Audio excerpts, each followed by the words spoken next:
Bismillahirrahmanirrahim. Assalamualaikum warahmatullahi wabarakatuh. Waalaikumsalam.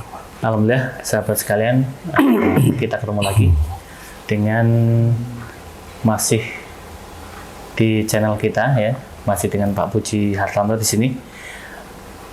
Seperti episode yang sebelumnya, kali ini kita akan mencoba ya sharing-sharing informasi terkait dengan produk ya, produk Al-Fatih. Lebih spesifik lagi kita akan membahas minyak ya Pak Puji ya di sini ya. Karena memang kalau sahabat sekalian sebagai konsumen ya, konsumen produk-produk Al-Fatih, baik itu agen, reseller atau subdis, pastinya tidak asing dengan produk-produk dari Al-Fatih. Yang masing-masing kalau kita lihat ya lumayan banyak ya. Jadi masing-masing ada beberapa item di mana dengan spesifikasi masing-masing. Cuman untuk lebih paham atau lebih jelasin lagi, nanti kita coba cari informasi melalui ya formulatornya langsung dengan Pak Puji ya. Pak Puji, gini Pak Puji, kalau kita lihat kan untuk produk-produk Al-Fatih seperti sahabat sekalian lihat ya di depan ya, ada berapa item, ada macam-macam di sini yang masing-masing ya pastinya ada dasar ya, ada mungkin ya kayak semacam sejarah lah, sejarah kenapa kok dibuat produk ini, produk itu, yang tentunya terkait dengan basic ilmu Pak Puji di holistik. Kalau kita lihat dari sebelah kanan ya, sebelah kanan sini ada minyak rotang, ada ASI oil, ada juga kecubung tata, ada minyak silat, ada minyak 1000 warna, ada selir kaigui, di atasnya ada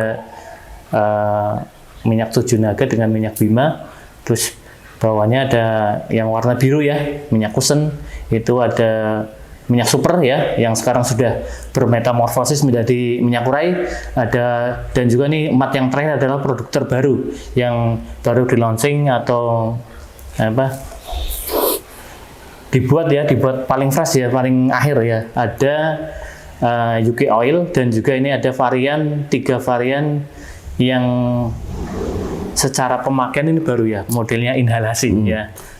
Untuk lebih jauh ini Pak Puji, mungkin yang pertama untuk masing-masing minyak ini, kenapa kok Pak Puji sampai membuat ya bermacam-macam minyak seperti ini Pak Puji? Ya.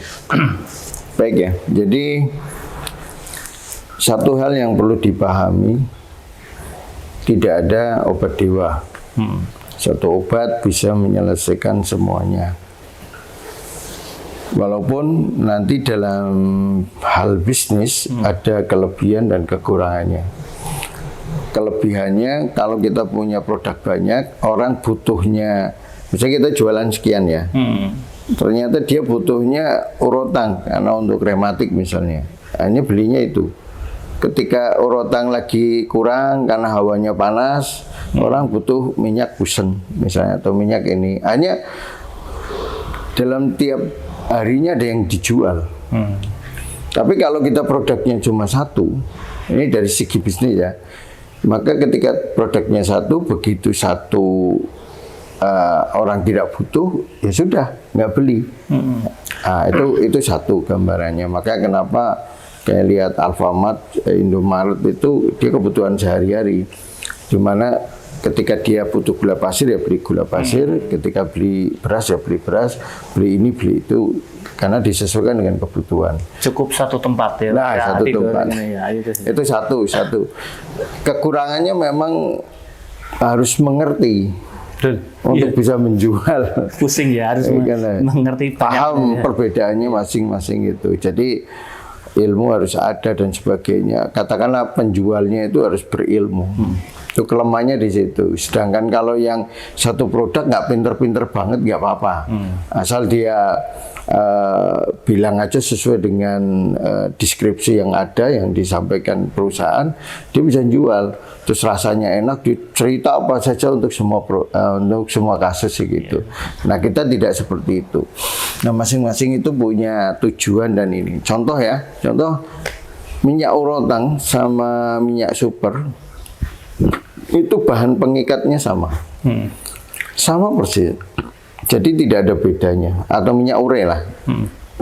Jadi sama-sama ada pengikat dari minyak A, B, C, D, sama persis komposisi, prosentase sama. Yang membuat berbeda adalah herbanya. Ketika herbanya beda, cara kerjanya beda. Sehingga ketika kita butuhnya minyak urai, misalnya untuk mengurai misalnya sakit perut ataupun kemudian ada lemak, kita pakai urutan karena komposisi minyak sama, nggak bisa. Ya, tetap nggak match ya itu ya. Nggak bisa, karena fungsi minyak di sini satu pengikat. Yang kedua, dia penghantar.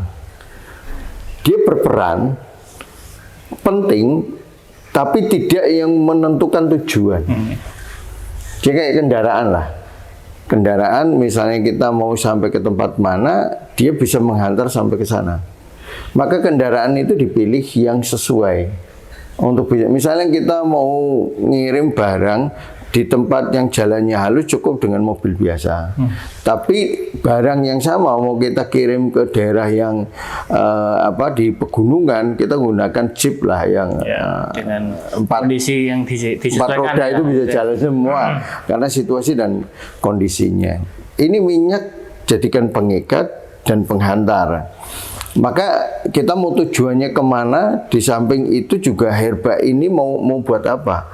Kalau buat misalnya mengurai lemak, kemudian kok kita bahannya menguatkan urat otot, nih nggak nyambung. Ya, nggak sampai tujuannya. Nah itu nggak nyampe. Nah ini gambarannya seperti itu. Iya, iya. Berarti memang sudah didesain, dirancang satu dari segi bisnis ya, dari segi penjualan lah ibaratnya, karena bicara masalah omset dan juga ini ekonomi ya, yang pasti ekonomi. Makanya mungkin analoginya seperti Alfa. Ketika kita masuk Alfa, jadi sahabat nyari apa saja ada ya, mulai dari kebutuhan rumah tangga sampai dengan pakaian dalam pun kayaknya ada itu. Semuanya ada, sikat, mau kelengkapan dapur juga ada. Dan ini memang jadi satu ya dijadi kekuatan juga, yang satu juga di satu sisi ada jadi kelemahan juga ya, bisa dikatakan kelemahan dan butuh adaptasi sehingga bisa tujuannya atau harapannya bisa tersampaikan sesuai dengan harapan ya. Itu yang satu, konsumen tidak perlu kemana-mana. Yang dua, si penjualnya atau terapisnya harus memiliki informasi lebih terkait dengan masing-masing produk sehingga pas ya, untuk penempatannya pas itu ya. Sahabat, kita akan bahas lebih lanjut lagi untuk masing-masing ini, insya Allah di pertemuan berikutnya. Assalamualaikum warahmatullahi wabarakatuh. Waalaikumsalam.